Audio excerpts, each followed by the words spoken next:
you very much. I'd like you to pass this around the room. This is a picture of Wen-hsien Huang, who was my co-delegate on the mission to the Philippines. He was head of Asian Research during the 70s in Amnesty International in London. I'll tell you just a little bit about Huang. The name that he always went by. He was born in British Hong Kong in 1938, the son of a Chinese doctor who worked in the villages of Malaysia under Japanese occupation. He grew up there. His grandfather was also a doctor, and in the Chinese tradition, Huang was expected to become a doctor, but he had his own secret dream. He dropped out of medical school after he started it and became an investigative journalist. So I want to honor investigative journalism as I give this talk. You'll see the reason for it. His first dictator that he tangled with was Lee Kuan Yew of Singapore. He worked as a journalist for the Singapore Straits Times. He went on to university at Berkeley in the United States and a university in England, where he played on the chess team. And then he joined Amnesty International in the early 70s.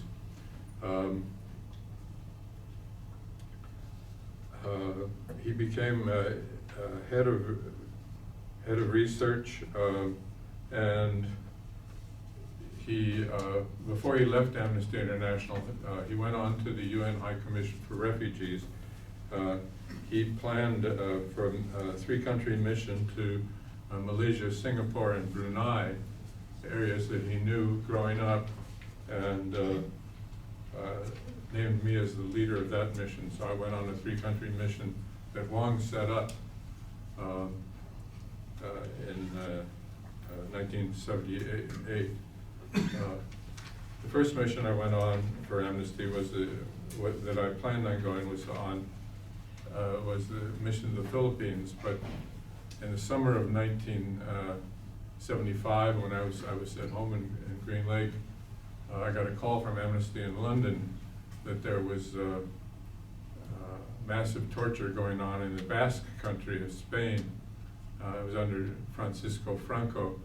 And so I got pulled out of my vacation at Green Lake and went on an emergency mission to investigate torture in the Basque country. Otherwise, the Philippines mission would have been my first mission. So I had, as the introduction said, I've been involved with human rights and from the time I was at Columbia Law School, and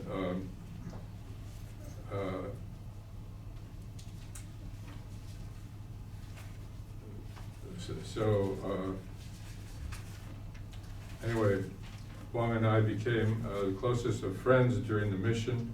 At one point, he wrote to me, "What does the firmament have in store for us that put us together for work and friendship?"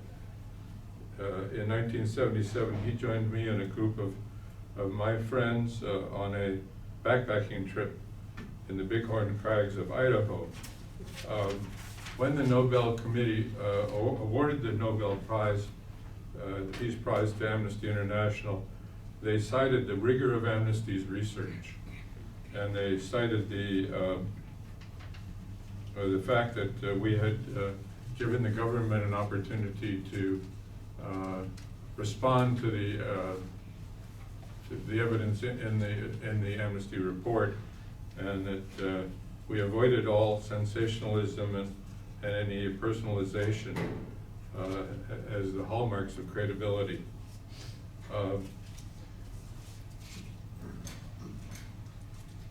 There's a series of investigative reporters that brought me back to the subject of the Philippines mission with the election of Bongbong Marcos On August 9th of this, last August 9th, I received a media inquiry by email from a reporter for Agence France Presse, who is based in Manila in the Philippines. This is what she wrote. Good day, I am Lucille Sodip, reporter for Agence France Presse.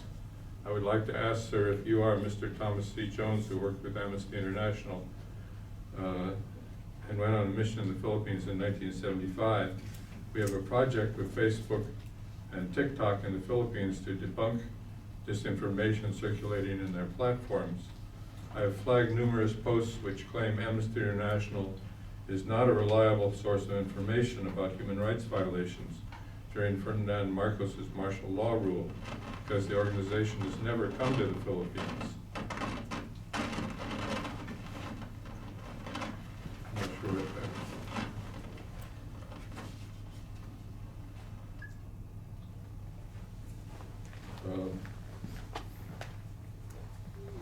is. These posts by Bongbong Marcos's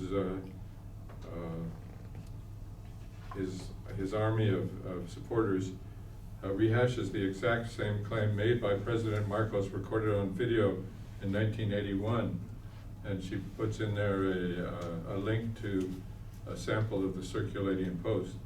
I'd like to ask if you still remember going to the Philippines that year to document human rights abuses under Marcos's martial rule. May I interview you briefly, sir, through a video call? Also, would you happen to have any photo, video, audio documentation of that visit in 1975? Of particular interest is documentation of your interview with President Marcos and some members of the cabinet. And so so I contacted her and I said, I'd be very happy to be interviewed. And so we set up a Zoom interview. We had a talk. She interviewed me for about 45 minutes, and then she sent me a link to the article that she published. So this is the article. It's in the Japan Times, but it's from Agence France Presse. So this is the article that she wrote based on the interview with me. American lawyer Thomas Jones still remembers the scars of Philippine torture victims he interviewed for Amnesty International inside the country's detention centers in 1975 during the rule of late dictator Ferdinand Marcos. But Marcos, who presided over widespread abuses and corruption during his 20 years in power, denied the lawyer's visit to the Philippines ever happened. Decades later, the dictator's claim, debunked by investigative journalists and others, has resurfaced on social media sites popular among Filipinos. Amnesty estimates thousands of people were killed and tens of thousands were tortured and imprisoned after Marcos imposed martial law on September 21st, 1972. Under legislation signed in 2013 by former President Benigno Aquino, 11,103 victims of torture, killings, and forced disappearances and other abuses have been officially recognized and compensated. More than 70,000 people made claims, but only 11,000 had enough evidence to be able to support their claims. In a run-up to Wednesday's 50th anniversary of the start of martial law, pro-Marcos posts have flooded Facebook and TikTok with false and misleading claims that cast doubt on Amnesty's findings and downplay the abuses. AFP has fact-checked multiple posts that carried footage of Marcos addressing U.S. media in 1982. Marcos, father of the current Philippine President Ferdinand Marcos, accused Amnesty of relying on hearsay in their findings, and he falsely claimed the rights group never visited the country.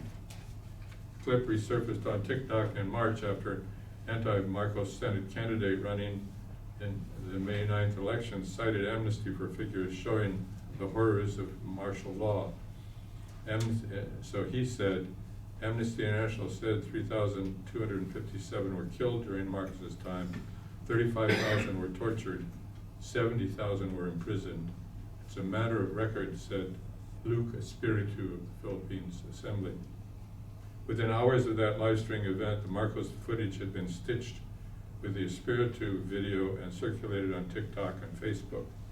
It received more than 900,000 views, according to analysis by FB's fact-check team.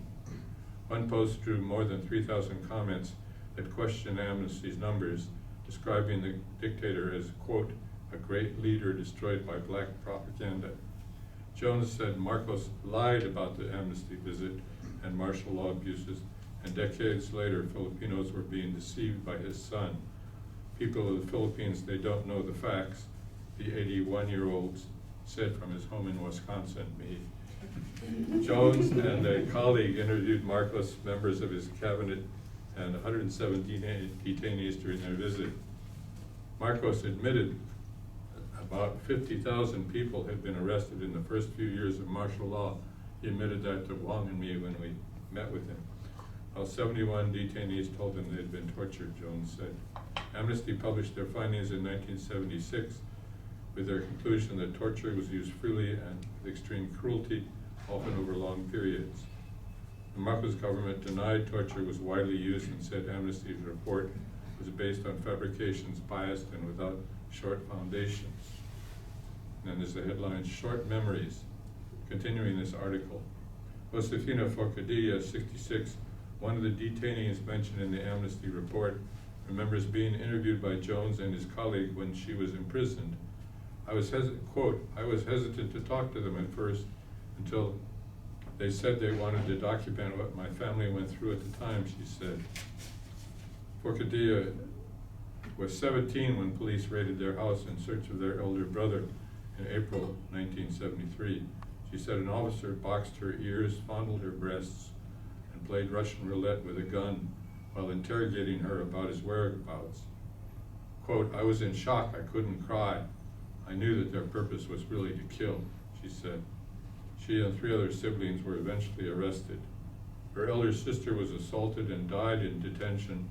Her brother was tortured, and another sister gave birth in prison. My family can't help but ask, why do Filipinos have such short memories, she said. Amnesty visited the Philippines again in 1981 to document abuses that took place from 1976 onward. In a 2018 statement, Amnesty said, from 1972 to 1981, some 70,000 people were imprisoned, 34,000 were tortured, 3,200 were killed. Marcos was toppled from power in 1986. Rachel Choa Howard, Amnesty researcher for Southeast Asia, defended the rights group's estimates, saying they were based on our own field missions and documentation during the 80s and cross-referenced with other research at the time. But she said the true scale of the abuses may never be known given the immensity and perversity of violations during that time. Another headline, denying atrocities. Yet the truth about what is known as itself is under attack. Filipinos worried about martial law violence being whitewashed or erased by the new Marcos administration have been digitizing books, films, and articles documenting the brutality. One group is Project Bonita, which has been scanning and posting old newspaper and magazine reports on social media to educate users influenced by pro-Marcos information. It's pointless to give our Google Drives, it's pointless to have this database of information if it doesn't get to those people who need to read it, co-founder Sarah Gomez said. Joel Ariati, a member of the University of Philippines Marcos Regime Research Group, said denying Marcos atrocities has become like a blood sport online.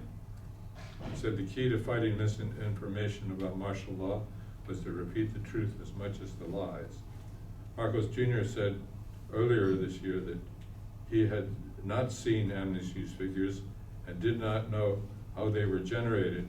Last week, he acknowledged that there have been abuses under martial law, like in any war. Of course, he's saying like in any war, but there was no war. It was a trumped up, the declaration of martial law claiming that there was threat of subversion and so on was trumped up by Marcos, as I'll talk about later.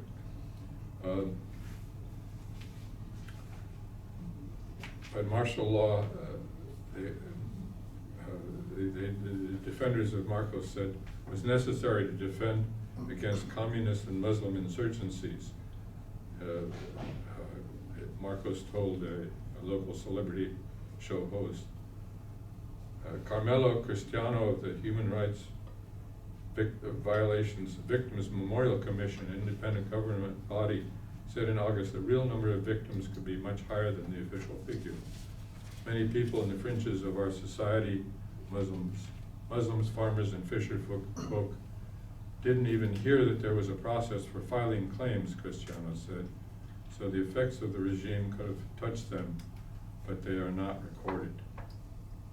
So this was from the link that came from the interview with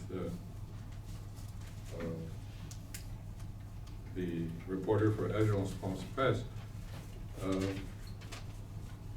Then I got another media inquiry after that. Based on that, this is from a Ippo Ishiyama.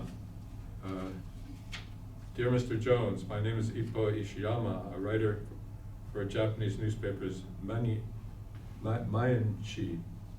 I'm writing to ask if I can interview you about your work as a human rights lawyer in the Philippines back in 1975. I'm a correspondent based in Bangkok, where I cover the news of Southeast Asia. As for the Philippines, I've been covering and watching what is happening to the democracy there.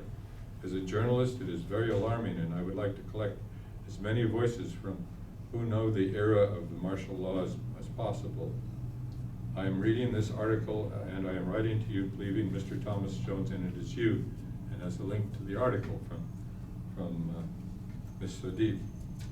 I'm sorry for this sudden mail, but will you please share your experience? Since I'm located in Bangkok now, I hope to discuss how we do the interview first. So,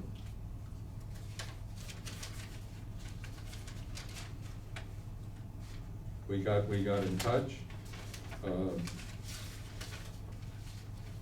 She set up an interview with me over Zoom, and then anyway, she was very pleased with the interview, but she said, I finally visited the Philippines last week and got back to Bangkok. It was a very fruitful visit, which was enlightened by many people who shared their experiences. Well, I'm writing to you because I have one thing I would like to ask you. During my visit, I happened to find one of the victims of the martial law whom I interviewed was actually one you had interviewed in your visit. He remembered you and was so astonished to know that I had interviewed you. His name is Bonifacio Ilagan, one of the icons among the victims now. He said because of your visit, he was transferred to a better camp before your arrival. He said he really would like to meet you and thank you. Sorry for this lengthy mail, but I believe it might be difficult for you to meet in person. But I wonder if we could have a Zoom meeting together. It also would be great if I could document the moment. I'm sorry again for this sudden proposal. If it's okay, please let me know. Best regards, Ippo. Dear Ms. Ishiyama, my response. That's another brilliant idea, creative journalism. What a rare treat for a human rights lawyer to meet a prisoner of conscience whom he had met and interviewed and featured in the Amnesty International mission report of the Philippines. How can you set it up? Anyway, she wrote back, it's great to hear from you. Kindly accept my offer. I will ask Boni his schedule, but hoping to set up the meeting sometime before November 10th.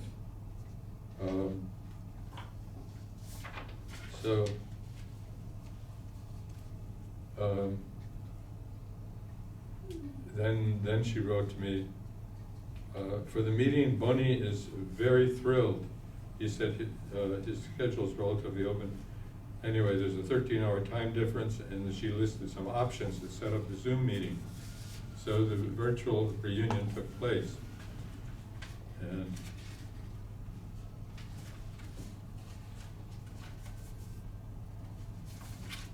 This is a picture of the Zoom meeting that took place. There's the reporter, Ipo, here I am. This is Boni, and this is Jose Lacava. So we'll pass this around.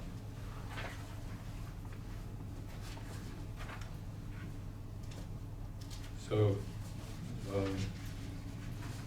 our virtual reunion took place the evening of November 17th, Central Standard Time, the morning of November 18th, Manila time. We spoke with great joy for more than 45 minutes. I read 2 poems, Lion in an Iron Cage by the great Turkish poet Nazim Hikmet, who spent many years in prison, and my poem, Hell's Angels in Spain, inspired by my Amnesty International missions to Spain and the Philippines. A wonderful surprise was that poet and journalist Jose Lacava, whom I also interviewed with Boni in their prison, joined us for the reunion. When he was arrested, he was 30 years old. He was a journalist, formerly a staff writer of the Free Press and executive editor of the Asian Leader. Boni was 24 at the time of his arrest, a former student at the University of the Philippines. Both men say they were involved in an underground publication which opposed the imposition and administration of martial law because of deprivation of civil liberties. So I've got the Amnesty International report somewhere here. I can read. These are the 2 men that I had the reunion with. This is from the report. Jose Lacava and Bonifacio Lagan, arrested 25 April 1974 in Baliwag, Bulacan. Both were beaten immediately upon arrest. Gun barrels were struck in their stomachs. They were pushed to the floor, trodden on, kicked and hit in the back of their heads with rifle butts. They were taken to 5 CSU office in Camp Crame and tortured the whole day. In this report, we only give the initials of the officers. In the confidential report we gave to the Philippines government, we wrote their names. Lieutenant R and Sergeant N interrogated Mr. Lagan. Rodolfo Aguinaldo. Excuse me? Rodolfo Aguinaldo, that's R. Okay. And Mr. Lagava was interviewed by Captain O and a man named C of 5 CSU Special Mission Group and Sergeant C. In addition, CSU 5 staff hit them as they were going through. They were struck on the body with punches, karate chops, and kicks. Mr. Lacava was forced into a squatting position and then beaten on the shins with a rattan instrument. Both were subjected to Higasahangan, lying on air treatment, also known as the San Juanico Bridge. In this form of torture, the victim is made to lie down with his head resting on the edge of one cot, his feet on the edge of another cot, his arms straight and stiff to his sides, and his body hanging like a bridge between 2 cots. Both prisoners were forced to maintain this position despite failing repeatedly. All the interrogation, as well as interrogators continued to strike them with punches and kicks. On another occasion, Mr. Lacava was questioned by Lieutenant P of 5 CSU. Mr. Lacava was made to close his eyes, and a hand that he presumed to be Lieutenant P's rhythmically slapped his eyes and the nape of his neck. In another instance, Mr. Lacava was kicked in the chest by Sergeant R, was jabbed in the ribs by B and 2 SMG soldiers. On one occasion, he was taken to Victoriano Luna Hospital in Manila and injected with what he described as truth serum, which he said made him talk drunkenly. Mr. Alagan was on other occasions beaten on the back by Lieutenant B, who stood against the wall and used as a punching bag by Lieutenant D of 5 CSU, also by a man named B of the National Intelligence Service Agency, the NISA. On his 5th day at 5 CSU, he was made to squat until he collapsed, whereupon Sergeant R kicked him in the sensitive parts of his body. Following this, Mr. Lagan was passed to Sergeant T another 5 CSU men who continued the squat treatment and also burned the soles of his feet. Both men were held incommunicado for more than 2 months. Their relatives had to go from office to office to try to obtain permission to visit them. The persistent brutal treatment of both prisoners continued for 7 months after their arrest. From January 1975, it became relatively less intense. Mr. LaCava describes the brutal treatment as having no particular intent except to inflict pain. Mr. LaCava, age 30, is a journalist. He's a former staff writer of the Free Press and executive editor of the Asian Leader. I think they're especially severely tortured because they were reporters. Mr. Lagan was a former student at the University of the Philippines, as I said earlier, and they were both involved in an underground publication. So, of all the men that to be able to hook up with, these two suffered some of the worst torture of anybody there, and they were together, as you can see it in the pictures that went around.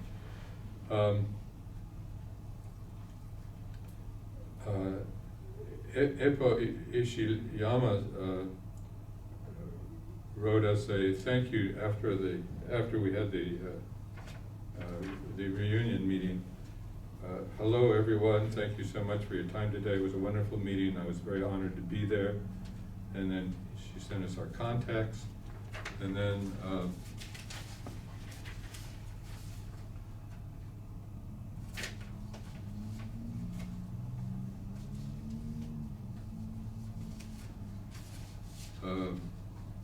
so then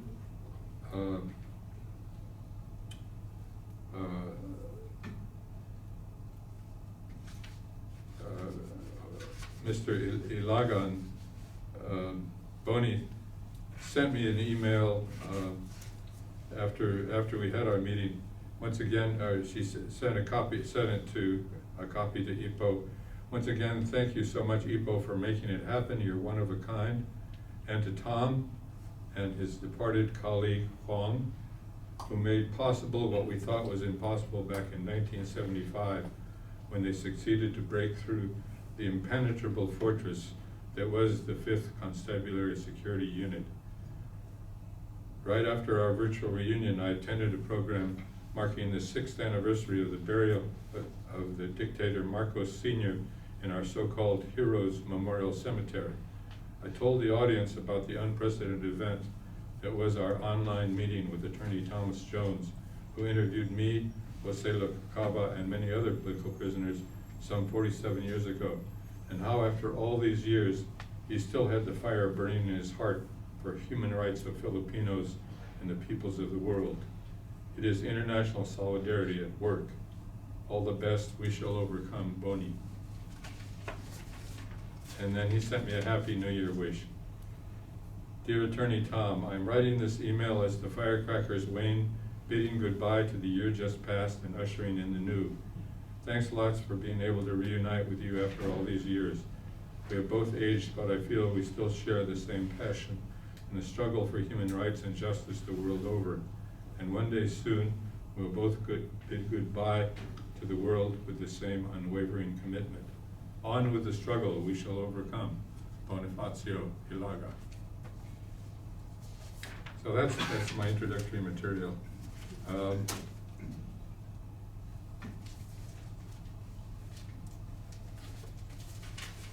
And here, this is a report from the New York Times.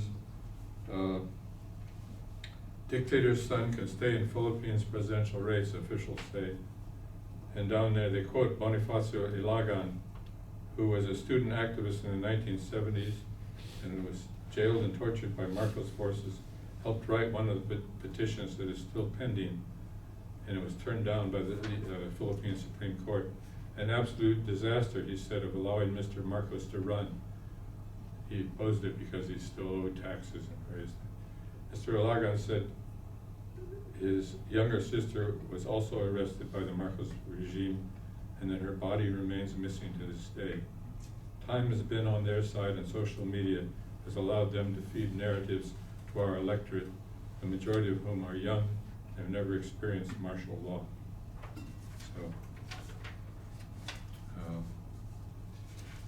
So, into some details about the mission, and I was asked by the Secretary General of Amnesty International to arrange for a mission to the Philippines with the Philippine Embassy in Washington, D.C. And I was asked to, set up meetings with the Secretary of Defense and Relay, Solicitor General Mendoza, and with President Marcos. The embassy initial reaction when I made the request was no, they were afraid they couldn't do that. So I decided that I needed to put pressure on them. So I living in Washington, D.C., I've been working actively with Congress on different things. So I got senators to write letters to Marcos and to the ambassador. This is the letter that Hubert Humphrey, Senator Humphrey, a liberal senator from Minnesota, wrote to Eduardo Romualdez, ambassador extraordinary at the Embassy of the Philippines in Washington, D.C. He is the brother of Imelda Marcos. Dear Mr. Ambassador, and this is from Hubert Humphrey, the future the senator from Minnesota. I'm writing to ask that your government give every consideration to a request made last May by Amnesty International to send an official mission to the Philippines represented by Mr. Thomas Jones, Washington representative and member of the board of directors of AI USA, and Mr. W. Huang, head of Asian Research. I'm hopeful that Philippine officials will welcome Mr. Jones and Mr. Huang, and wherever appropriate, give assistance to them in carrying out their assignment. Amnesty International is a worldwide human rights organization which has no government, political or religious affiliations. It acts on behalf of men and women imprisoned anywhere for their beliefs, color, ethnic origin, or religion, provided they neither used nor advocated violence. Its fine humanitarian work is internationally known and respected.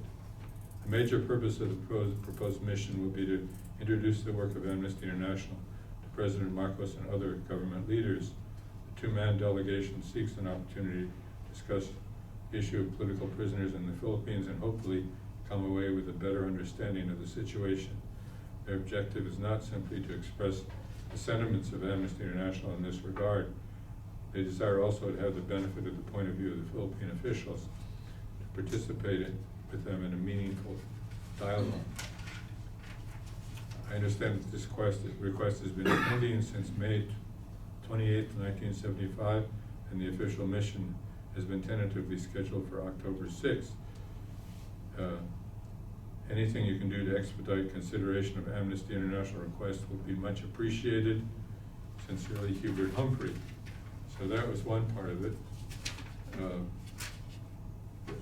The other was, I got Scoop Jackson. Henry Jackson was the Democratic senator from Washington. He is the most powerful man in the Senate in terms of military affairs, Henry Jackson. So he wrote directly to His Excellency President Marcos. Dear Mr. President, I've been informed that a representative of Amnesty International planned to visit the Philippines. It's basically the same letter. Accordingly, I urge your personal interest in this matter and hope that your government will extend to the representatives of Amnesty International the appropriate assistance and currencies. So with those two letters, I went into the Philippine embassy and I sat down with the their initial response, which had been to say no to the mission. I put that on the table, and I put these down on the table. I said, let's just treat these as an invitation to discuss the question. He said, that's fine, we'll discuss it. So about 2 weeks later, they agreed to set up the meeting. They agreed to the mission after they received these letters. And then the Embassy of the Philippines sent me on November 7th. The mission was November 22nd to the 5th. So in connection with the Amnesty International mission in Manila, this is from the minister at the Philippines Embassy. I'm pleased to inform you that your call on Solicitor General Vistolito Mendoza is scheduled for 10:30 a.m. on November 24th, and your visit with Secretary of National Defense Juan Ponce Enrique at 5:30 on the same day. Your audience with President Ferdinand Marcos can be fixed only after you shall have arrived in Manila. Finally, let the embassy know the precise date and flight number of your and Mr. Wang's arrival in Manila. The embassy would also appreciate having the bio data of Mr. Wang and yourself. So that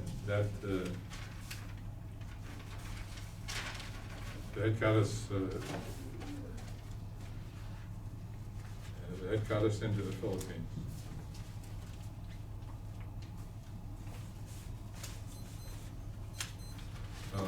This is from a. I've been taking my publisher of my poetry books also runs a Zoom memoir class. So you meet every 3 weeks and so on. So I've been working on some memoir things, and this is material from my memoir in progress relating to the Philippines mission.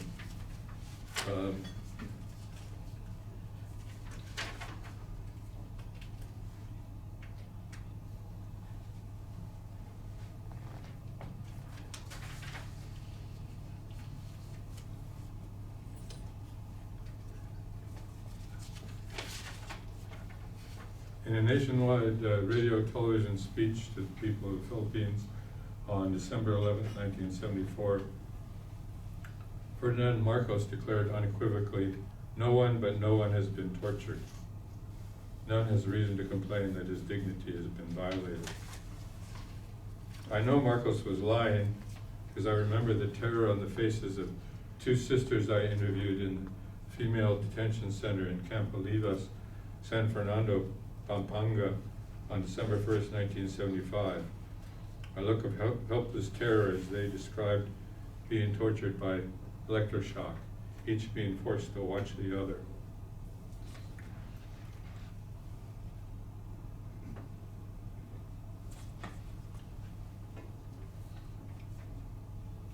Joanna Carino, who was 24 at the time of the interview, said, "You can't help screaming, it makes you writhe all over." The 2 sisters were arrested with a friend, Orlando Frianza, on June 21st, 1974 in Pangasinan by a combined military security team of 4 from 4 separate commands, under the command of General Fabian Ver, the cousin, confidant, and head of personal security of President Marcos. They were taken for tactical interrogation, the euphemism for torture, to a beach house which was part of the bachelor quarters of Pangasinan Constabulary Command. The NISA agent began by hitting each of them as hard as he could 3 times with the back of his hand. Josefine Carino, age 21, was kicked. Then the electroshock tortures began, the current supplied by the dynamo of a military field telephone that they had received from American forces. I remember Josefine's shaky voice as she told me, "We had hallucinations afterwards. We each lost about 5 pounds from the torture sessions. We couldn't walk straight. We had burns on our hands. They did not allow us to sleep for 2 nights running. We were threatened with rape from the beginning." They also witnessed the torture of their friend Orlando Frianza. His head was bloody, cut open. They beat his head into a cement wall in front of us, again and again and again. We saw him being given electroshock. That whole day until the night, you could hear him screaming. He was vomiting from the torture. I was taken to a Nisa safe house in Baguio. No charges have ever been filed against Joanna and Josefine Carino, even though they had been in prison for nearly a year and a half. They said at that time of the mission, Orlando Frianza was in a mental hospital. Those faces, those haunting and haunted faces of Marcos's victims have stayed with me. I can still see frail Antonio P. Antonio, whom I interviewed on November 27, 1975, in the Fort Bonifacio prison. The authorities called the Youth Rehabilitation Center. Mr. Antonio, 25 years old, married with 3 children, had been in prison without charges for nearly 2.5 years. His crime apparently was that he was visiting the house of a friend in Pasay City on February 7, 1973, who had been targeted in the massive waves of arrests which followed Marcos's suspension of constitutional liberties and declaration of martial law. Around 10 p.m. there was a knock on the door at Mr. Antonio's friend's house. When he opened it, the arrest team burst in with weapons drawn. They ransacked the place. And they began to beat him with their fists, the human punching bag technique of the macho bully boys of Marcos. A small man, Mr. Antonio, fell to the floor helpless. When I asked them for a warrant, they threatened to kill me. They continued to beat him and kick him with their boots. And this is a quote, "Then something hit me on the back of my head. I think it was a gun butt, and knocked me unconscious." When he regained consciousness around midnight, he was taken to the Central Intelligence Service Office for tactical interrogation, threatened with more torture. I just said yes to all the questions they asked. I signed a paper in CIS, but I can't remember if it was blank or not. The young prisoner said, "The effects of the blow from the gun butt damaged a nerve in the back of my head, so that my left eye is now atrophied." I can still visualize Mr. Antonio's good young face and his half-lidded, unmoving, atrophied eye as he told his terrible story to an outsider for the first time. I can still see him looking hard at me with his good eye. He was taken to a military hospital, apparently at Camp Aguinaldo, where he was told by Major Enrique Galtayo that he was suffering from incurable optic nerve atrophy, which may lead to total blindness of my left eye and may affect my right eye. The prisoner said he could no longer see with his left eye. He told me he was an artist, a lithographer by profession, who depended on his eyesight to do the work he loved. In spite of continuing pain and severe headaches, although he was told he needed a specialist, he had received no medical treatment. Quote, "I have to force myself to work here to purchase the vitamins I need every day. When I get tired, I get cross-eyed, so helpless am I." And like all of the prisoners, he agonized over the suffering of his family, separated from him for over 33 months, suffering, struggling to survive without him. He said, "Before my arrest, I was keen, now I'm blind. And what about my 3 kids too?" On September 29th, 1972, 1 week after his declaration of martial law, President Marcos, ruling by decree, issued letter of instruction number 11, directing all officers of the national government whose appointments are vested in the president, which included judges and justices of all courts, submit their resignation from office not later than October 15, 1972.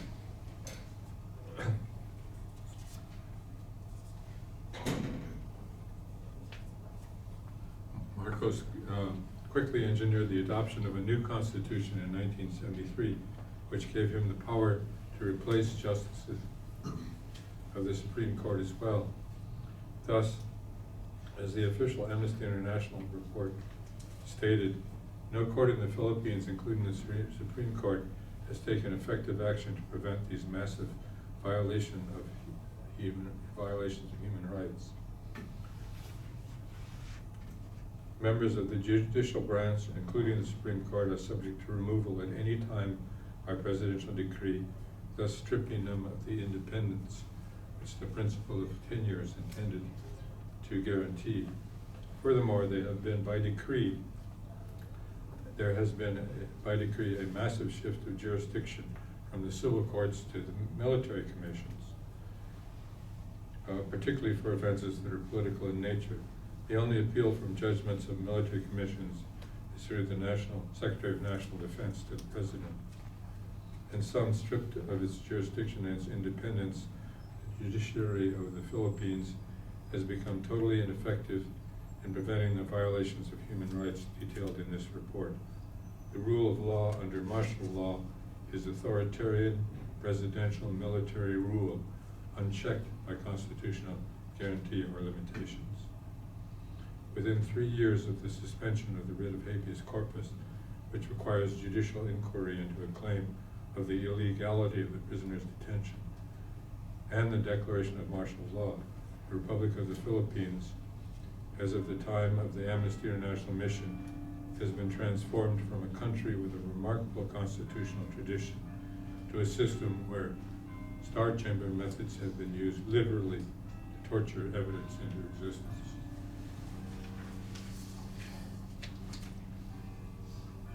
My God, time is flying here.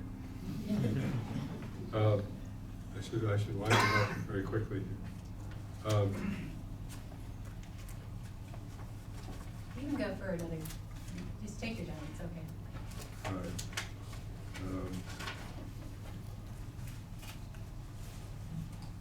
Well, I think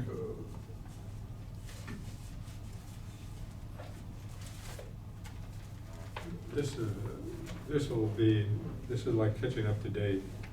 On the 30th of March, 2023, this is the London Review of Books.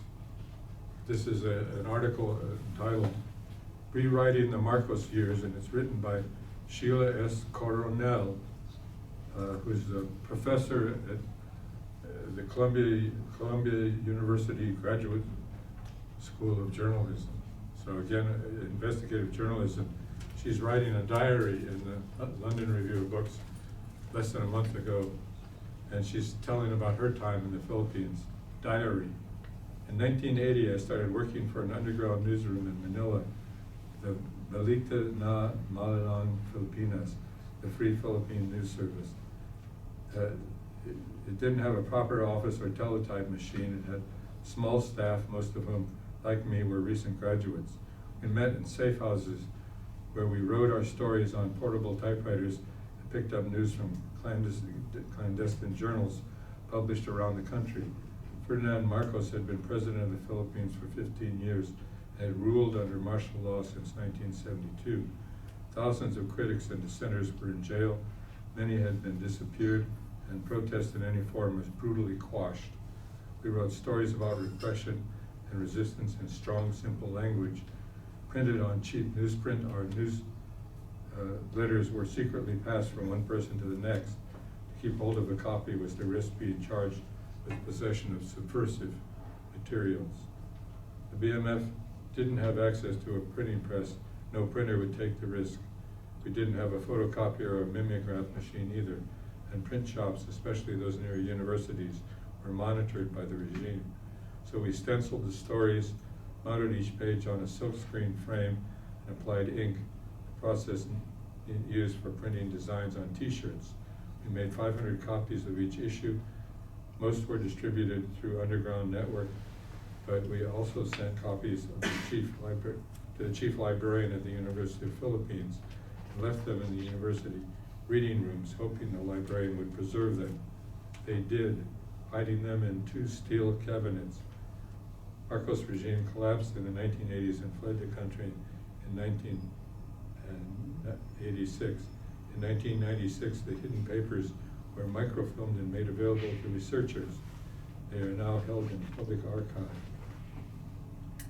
Such archives legitimized the story of resistance. They also reinforced a heroic narrative of those years, which sees the opposition to Marcos as part of a long history of resistance, first to more than 300 years of Spanish colonial rule, then successively to 50 years of U.S. colonialism and Japanese occupation and dictatorship. This is too good that I've got to read this to you. She writes that the People's Power Revolution, the protesters have been encouraged to gather in Manila by Cardinal Sin to provide a human shield for the rebels in two camps on either side of the road.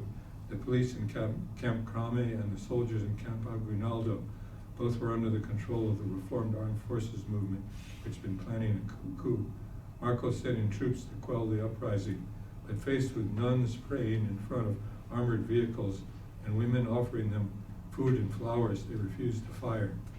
The next day, 24th February, helicopter gunships were ordered to fire at the crowd, but landed instead in Camp Crame. At around 9 p.m. on 25 February, the Marcos family fled on U.S. Air Force helicopters. I was there when a huge crowd breached the barricades and then abandoned that surrounded the presidential palace. I saw for myself in Meldes thousands of pairs of shoes, the giant bottles of perfume and other luxury goods, and so on. Then this is it. When they landed in Honolulu, customs officials listed the possessions. This should end on this note. These are the possessions that Marcos has brought. 22 crates of cash, 413 pieces of jewelry, 24 gold bricks bearing the inscription, "To my husband on our 24th anniversary." So what do you give to somebody who doesn't have everything? Huh? Other riches were already safely abroad. $10 billion in Swiss bank accounts, Liechtenstein foundations, Manhattan real estate, hundreds of paintings by Michelangelo, Monet, Goya. The list goes on, and mind-boggling numbers of jewels. The shoe collection didn't go? That's how we found out. Yeah. So there's a real fight going on about the truth. We see this terrible thing happening in the United States also. The use of misinformation is a worldwide phenomenon. It's changed the rules of the game. The truth is the one thing that can defeat these people, and so we have to support organizations that are fighting for the truth, and that includes especially investigative journalists. So thank you very much for coming.